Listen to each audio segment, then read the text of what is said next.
နေ့ social media ကနည်းပညာခေတ်မှာကို့မှာဒီစိတ်ထားမရှိဘူးဆိုလို့ရှိရင်နေရာမရနိုင်တော့အဲ့ဒါဘာလဲဆိုတော့သင်္ခါလိုတဲ့စိတ်အဲ့တော့ကိုကလက်ရှိဘဝကနေတိုးတက်ခြင်းနဲ့ကိုယ့်ရဲ့ဘဝကိုအပြောင်းလဲဖြစ်ခြင်းနဲ့ကိုယ့်ရဲ့လုပ်ငန်းကိုတိုးတက်ခြင်းနဲ့နော်ဒီထက်ပိုပြီးတော့လုပ်ငန်းတွေတိုးချဲ့နိုင်ခြင်းနဲ့ဆိုလို့ရှိရင်ညတို့အလိုအဆုံးအရာဟာသင်ယူလေ့လာခြင်းပဲသင်ယူလေ့လာတဲ့အခါမှာကိုမသိသေးတဲ့အသစ်သောပညာရပ်တွေကိုလေ့လာဖို့လိုတယ်လို့နော်ဒီနေ့ခေတ်ကြီးမှာနည်းပညာတွေကိုလည်းခြံထားခဲ့လို့မရဘူး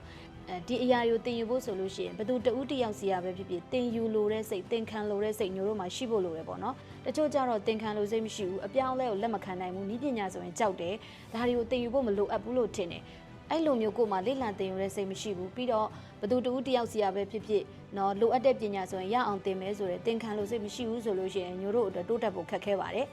ဒီနေ့ social media ခေတ်နည်းပညာခေတ်ရဲ့အပြောင်းလဲရလဲအများမြန်ပါတယ်ညတို့အတွက်အများအားလုပ်နေရမယ့်အရာဟာ learning ပါပဲဒီလို learning လုပ်တဲ့အခါမှာလည်းညို့အရှိမပြောခဲ့သလိုပဲလိုအပ်တဲ့ပညာဆိုလို့ရှိရင်ဘယ်သူတဦးတယောက်စီရပဲဖြစ်ဖြစ်လက်ခံနိုင်တဲ့စိတ်ရှိဖို့လိုပါတယ်နော်ဒါမှသာလေညတို့တိုးတက်ပါလိမ့်မယ်